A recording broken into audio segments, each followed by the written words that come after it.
Hi guys, welcome to Windsome Cottage Garden. My name is Hannah and I'm so glad that you decided to join me today. We are in the city and it is another seedling related video.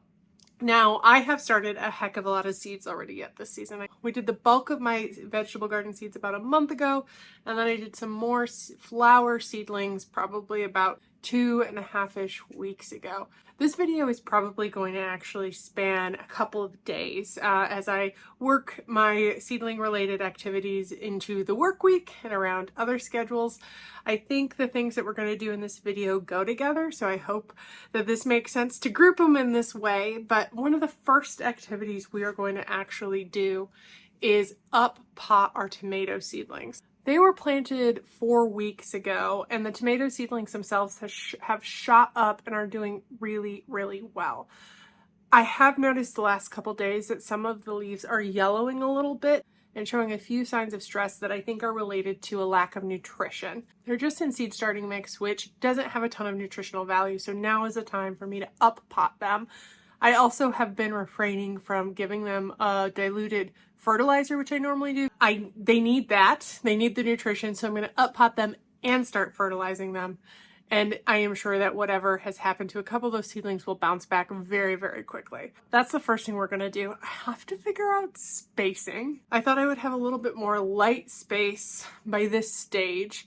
We have a couple of very cold nights on the horizon, so I am a little reluctant to plant some things outside that I normally would, which I thought I would have already moved on by this point, but I am in the process of hardening them off, so I think that I'll be able to plant them out in the next little while. The other thing that we're going to do in this video is some seedling thinning, and I need to start some more seeds this weekend actually, so today's actually a Wednesday, and I'm going to be doing a couple of different tasks, break it up because I have a lot of things to do. This weekend I'm actually going to start my 4-week seedlings, which is a whole host and more flowers, mostly zinnias. And then I have another couple weeks yet before I do my 2 weeks out, which I pre-start some melons and pumpkins, but those I won't do for another week because otherwise they'll get way too big before I can plant them out safely, which is kind of will happen around the end of May, beginning of June. I should also add that things that I'm doing now that you are seeing were done a little while ago. This time of year, things are just so busy. I film what I can, and I usually edit videos and schedule them out like a week or two before you see them. Today is actually April 27th, and I don't think you're going to see this video until maybe the second week in May. Hopefully sooner, but it's going to be a little bit. So no, if I'm talking about dates and they don't add up completely, there's a little bit of lag of what I'm filming and what you're seeing. That's just life right now. So I will get caught up eventually, probably mid-June. And I'm excited to bring you along. So what I'm going to do is set up the camera and kind of just go through all these different tasks. And at the end, when I'm all done and I've got all my seedlings organized, I will give you an update. And I'll also explain more about the seeds that I'm starting. So without further ado, let's get into it.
to do is actually thin some seedlings. This is probably going to take over the course of a few days, so you might see me wearing different clothes. Let me show you with a flat of snapdragons what in general I do. I'll briefly explain it, and then I'm just going to dive in and thin to my heart's content. One tool you're really going to want for this type of thing is a good pair of like snips. I like really thin, sharp blades. I'll probably use these, but these are also pretty well loved. And what I just do is kind of look through all the different cells. You'll see that a lot of these have more than one. And I kind of come through, take a peek, say, okay, this one and this one is the best. I'm just going to snip these guys. I have a little tray that I put all the snip stuff in. And I clear it until there's only one in the cell. Now, there are like a couple cells that I'm seeing that didn't have anything come up. So when I get to some of these bigger ones, I'll probably pop one of those out and stick it in the cell versus cut it. But in general, that's how this goes.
Alright, so I've finished thinning this. This was quite the transformation because, as you might remember, if you watched my seed starting video where we started this, I collected these seeds myself and I just kind of went and I knew it was going to be thick.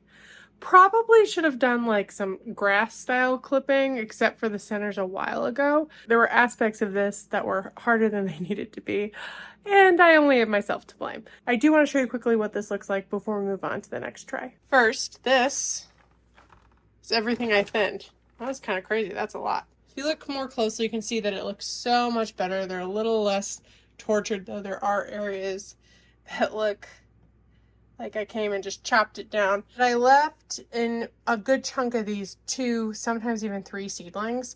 These are gonna jump now that we've thinned them, especially now that I need it to dry a little bit more because it's still a little damp. So probably tomorrow I'm gonna give it some diluted fertilizer instead of just straight water.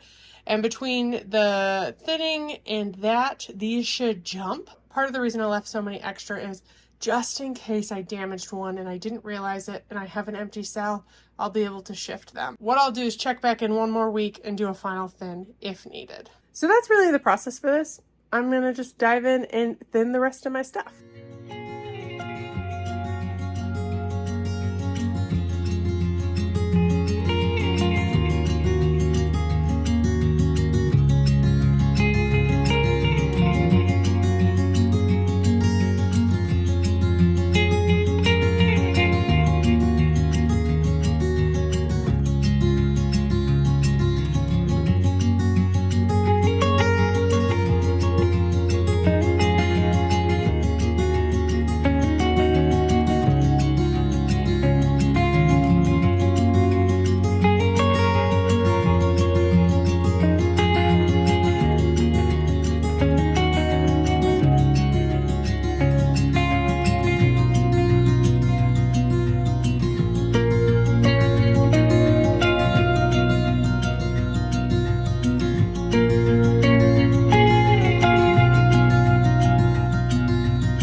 Alrighty, it is a new day, as you might be able to have guessed. This spanned a number of days, as I kind of suspected it did, as I've worked in tasks here and there. I am done with the uppotting. I'm done with the thinning.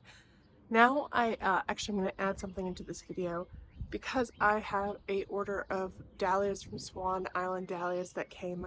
I bought 19 tubers for the city garden as well as the cottage garden, in addition to all the tubers I have in storage that I haven't actually looked at in a little bit, so that will be on a to-do list soon. I'm not actually going to go into a ton of details right now. I'm just pre-sprouting them. You'll get those details when we plant these, but for now I just thought I would explain what I'm going to be doing. I am going to grab a 1020 seed starting tray, but a small layer of soil. It's a little moist in there. Put the dahlias in, cover them up. I'm not going to water them in, just that tiny bit of moisture at the beginning is going to be enough. They're going to go inside and sit, and once I see their eyes start emerging, then I will pot them into individual pots to give them a little bit of a head start. I don't want to put them in pots right now, mostly because space is at a premium. I'm trying to figure out how I'm going to fit everything in with the lights I have, especially because as soon as this is done, I'll probably go straight into seed starting, which is my 4-week seed starting, which right now is zinnias. And I'm doing 3 trays of zinnias. So I gotta find space for some things. A greenhouse would be so delightful right now. I am hardening some stuff off actually as we speak. So I'm trying to find some space, but for now I'm just going to pre-start these in trays and then pot them up when they need that soil to get a head start into the growing season rather than plant these straight into the landscape. I found last year the ones that I gave this even just month head start to did so much better. There is a couple ominous clouds headed my way, so I'm hoping that I don't get rained on. But I'm just going to set you guys up and go to town.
my 4-week zinnias are finally in the ground, and I think that's the last thing we're going to include in this video. You'll note that these were actually 50 count trays. I may have said they were 72, and they're not. They're 50 count. But even with them being 50 count, I am starting 22 zinnia varieties, which is the most zinnias I've ever started. It's excessive considering I have a really small area in the city, but I'm going to just pop these zinnias everywhere and hope for a lot of beauty that I can enjoy around different garden beds, even if it's not just for cut flower production. I thought I would quickly go through the varieties of zinnias that I planted, and then I'll give you a brief overview of what my seed setup looks like right now, noting that we are a tiny bit cramped on space as I'm waiting for some things to go outside, because I've said it before, our last known frost date isn't until the end of May, which is a ways away. Today is April 30th. I think you guys are going to be seeing this sometime within the next week. Tomorrow, May 1st, and Tuesday, May 2nd, it's potentially going to snow here. Which I can't, I mean, I know I live in Michigan. I know this is possible. I know our last frost day is not till the end of May. Snow is a little bit different. It's not supposed to stick around, but I'm still salty about it. So there's some things that I think this is probably, fingers crossed, the last snow and hard frost we're going to get. We're still going to get some light frosts. But as I'm looking into like the 10, 14 day forecast, it looks to me like our evening temperatures might not, in the forecast that's out there, might not dip below freezing. Now, I am by no means saying our last frost has come. In fact, I think it's highly likely we're going to have another one. But if our last hard frost has come, that means after Tuesday night, I can move some stuff outside, which is actually hardening off currently. But things are full. Things are full. I need to move some things out so that I can make space for this round of things. I think the saving grace I have right now is that the zinnias don't need light to germinate. So they're not getting light until they have to. And we'll cross that bridge when it comes to it. Anyway, 22 zinnia varieties, and I am so excited about them. Some of these are mixes that are tried and true favorites, and then there are some that I love a particular color. So even if I plant a mix, I make sure to plant that color as well. One such series is the Oklahoma series. I planted the Oklahoma mix that I got from Johnny's, but I also planted Oklahoma Ivory, Oklahoma Pink, and Oklahoma Salmon, which are my 3 favorite colors in the Oklahoma mix. What I like about Oklahoma, it's a really fluffy zinnia that's a good size, not too big. Sometimes I think like the Benares Giant can be really, really big. This is one size down, which I really appreciate. Then one of my favorite zinnias is Cinderella Peach. It is just truly beautiful, and there's a huge range in this from like fluffy to more of the traditional single zinnia to like that double scabiosa-y look. I love it. It's one of my favorite. Last year, my zinnias were just awful. One, I think they dried out a little bit in the trays, but they did manage to recover for that. I planted them out, and then that night, something came and ate the tops of every single zinnia thing that I planted. Some of them are covered because they had pretty good root systems, but I have no idea what did that. Usually zinnias aren't something that are eaten. And this was, I think it was like a caterpillar-y type things. It wasn't like a bunny or anything like that, especially because this was actually in my raised bed section, which is a little more protected than some of the stuff I do in the landscape. I think it must have been some kind of caterpillar or something like that that just came through and like ate them down to nubs. All the leaves, it was just little sticks. It was devastating. So the only zinnias I got were the ones that were planted at the cottage, and those weren't many. Those were just the ones that were left over. That is not happening this year. Cinderella Peach was one that I didn't even get any of, and so I planted 2 whole rows, which is 10 plants, because got to make sure I get that. I also planted a cactus flower mix. I'm not a huge cactus flower mix person. They're a little like spider mummy, if you know what that is. But this is one, I like the bright colors and they add a different texture to the mix. So I did plant a row of that. Another one that's similar to that that I bought on impulse a little bit this year is this one from Baker Creek. It's still spider spider mummy, but it looks a little bigger and fluffier than the cactus mix, so I'm excited. They might be very similar. I did one row of each so that I can see and decide which I like better for the future. I also planted one Lilliput White. This is something I bought from Eden Brothers a long time ago. What I like about this is it's actually a little bit smaller than the Oklahoma Mix series. It's only about that big, so it is one size down and makes a beautiful filler flower. It's very prolific, and it goes with almost every color scheme, so I always make sure to plant some of those. The next zinnia that I planted is one called Mazurika. This is one that I bought on impulse from Baker Creek this year because it's just so pretty and I love the color variation. I actually went to buy cucamelons and some dragon tongue bush beans and ended up buying more, like at least 3 or 4 different zinnias and a couple different cosmos and a couple things that I really didn't need, but I couldn't resist it. So that was one. Another one I bought on impulse was this one called Peruviana. I assume it's somehow related to Peru. This one, I loved how small and like red it is. It's like a nice size. I think that will fit in a variety of different arrangements. And I'm really interested to see how well this does and how tall it gets. I have another one that's similar to this that's on the shorter side. So I'd love to know for future years how big it gets. The description kind of told me 2 foot. I don't know if I believe it. So I'm interested to see if that is true. Because if it's like the other ones, it's probably more 18 inches to 2 feet, in which case that opens up a lot of possibilities and where it might go. So that is another one I bought this year on impulse. An oldie but favorite is Sonora. It's another one that is a little like the cactusy mix, but a little different. So I'm gonna basically have to decide which one I like. Another impulse one I bought was called Margarina. It's another one that has some beautiful color variation. It reminds me a little bit of marigolds, but I'm interested to see how big they get because in this picture there's a lot of variation in size. But I love those kind of colors. They're my mom's favorite colors, so I thought I would try that. This is one that is small, on the smaller side, Jazzy Mix. I like to use that in certain beds because it does stay on the shorter side.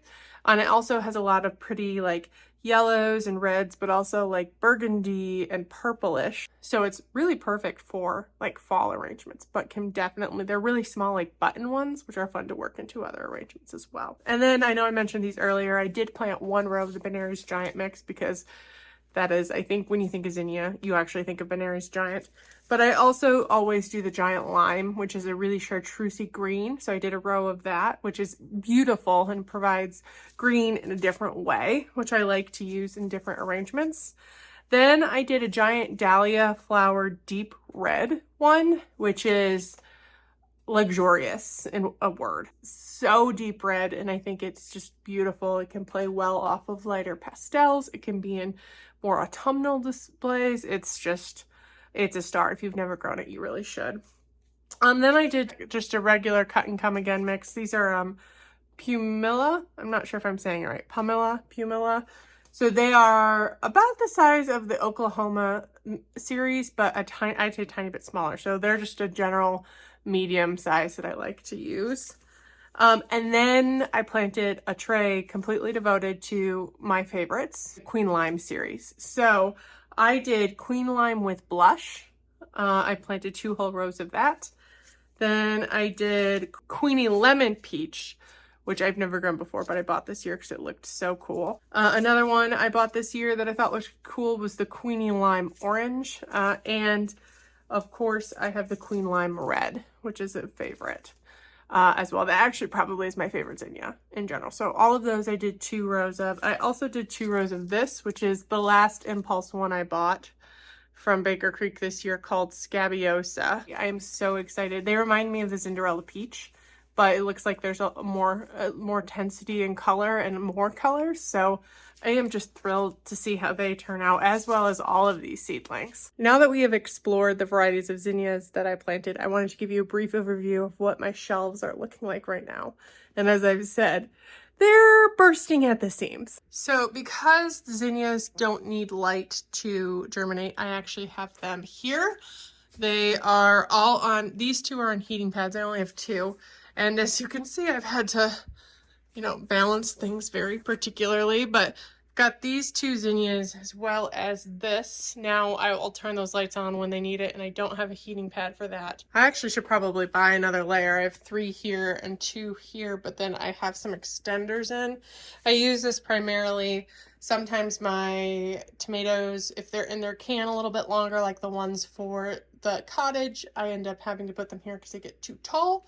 But for now, I just have the lights down low and I'll turn it on when they need it. So that is kind of what these guys are looking like right now. Here is what my bamboo shelves are looking like, and the kitchen is getting a little bit messy as things are trying to find space. And I'm also in the middle of like deep fertilized watering all of the pepper and tomato seedlings we potted up. So the ground, you'll note, is a little bit messy right now, but I'm just gonna clean it after I'm done. I have one more flat to water.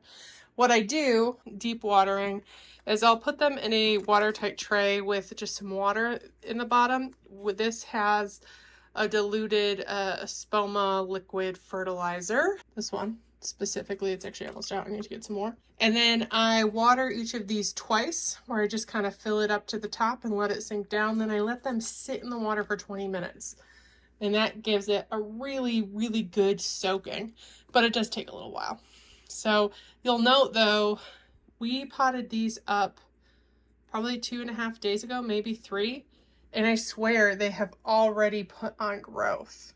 So they desperately needed this extra soil and that fertilization. Back over here, this is what this is looking like. That's actually the spot where the peppers that are currently in that tray I just showed you are. So it is full. The alyssum is in the process of being hardened off, but look at this. How sweet. Oh, so excited. I didn't thin these at all because what's the point? They're going to be planted out quite soon. These are actually part of the brassica family, so they're related to like lettuce and cabbage and whatnot. So there's lots of buds that I'm not even going to bother, you know, taking off. These will turn into carpets, and as soon as we get them hardened off, I will start planting those out. I use them as companion plants for tomatoes and peppers, actually. These guys are looking a little bit better. They've also put on new growth, which is, let me see if I can get it to focus. This lighting is not the easiest, but some of the leaves that were looking a bit sad are kind of falling off, but I don't really care. I mean, to be honest, I'll eventually pull those off anyway because they're too close to the soil level. And I think that there's only a couple that I'm not sure are going to make it.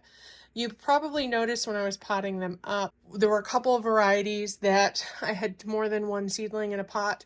And I decided, you know what, I want one more of those just in case. So I very carefully like pried them apart and gave them their own pot, being sure to label them liberally, because I don't know about you, but one thing that I am committed to avoiding this year is the mystery tomato seedling.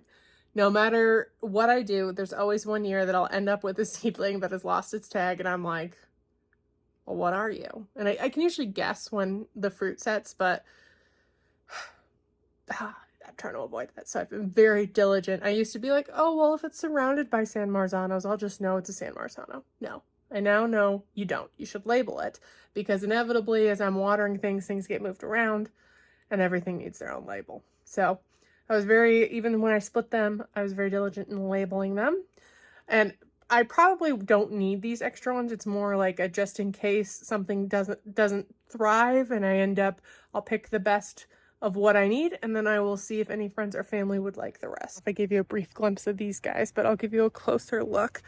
I did decide to move inside because it's a little chilly. I mean, it's above freezing, it's a decent temperature, and these things need to get used to the cold. So I left them out here. I've got, I think, 2 more hours before they need to come in, but I wanted it to be warmer, so I decided to do the actual seeding inside. But here is what all of our leafy greens and ranunculus are looking like. 2 flats of cabbage are doing really well. Those are actually all for the cottage, so they're going to be taken up to the cottage next time I'm up there. and planted sooner rather than later. We have some Salanova starts that are looking really good. I think some butter lettuce, some mustard greens. All my kale is looking really well. These are, I don't know if I filmed this. This is ranunculus mix I bought a little on impulse because these are my ranunculus that I saved. And as you can kind of see, these just started emerging, and I'm not even sure if they're all there, but this was taking its sweet time, and I was a little worried, so I went and bought a mix on sale at my local grocery store, which I don't normally do, and they emerged like right away. So I definitely have ranunculus, and I should have more. Something that is a little bit sad in my opinion. So these are watertight trays. And one of the things you have to be very careful of with watertight trays and like tuber or root things is that you don't put too much water in and they rot out. I was trying to pre-start my anemones in this same manner, and they completely rotted. So no anemones this year. I'm gonna have to buy some more next time. But I am glad that the ranunculus didn't share their fate. These guys are gonna be planted outside probably this week. I'm hoping. I'm really excited. It'll be some of the first things planted outside, and I think I'll also get some seeds in the ground for like beets and the like. So I'm really excited about that. That'll be fun. We've got a lot more projects coming. I mentioned that I'm going to be planting some seeds out this week, so you'll probably get to see that soon. And then we've got some big things happening at the cottage probably in the next couple of weeks regarding the vegetable garden there, which I know I've shared this before. One of the things we intend to do is build a very tall raised vegetable garden there. For this year, we're just going to do something a little bit more temporary and build that in the fall as some other projects have popped up. But we will be putting together those garden beds that we'll be using for the year. So I'm really excited to see that space start to take shape. I hope you'll check back on the city garden and our cottage garden as we document its journey throughout the season. If you liked this video, please make sure to hit that thumbs up button, subscribe, and I can't wait to see you in the next video. Bye-bye.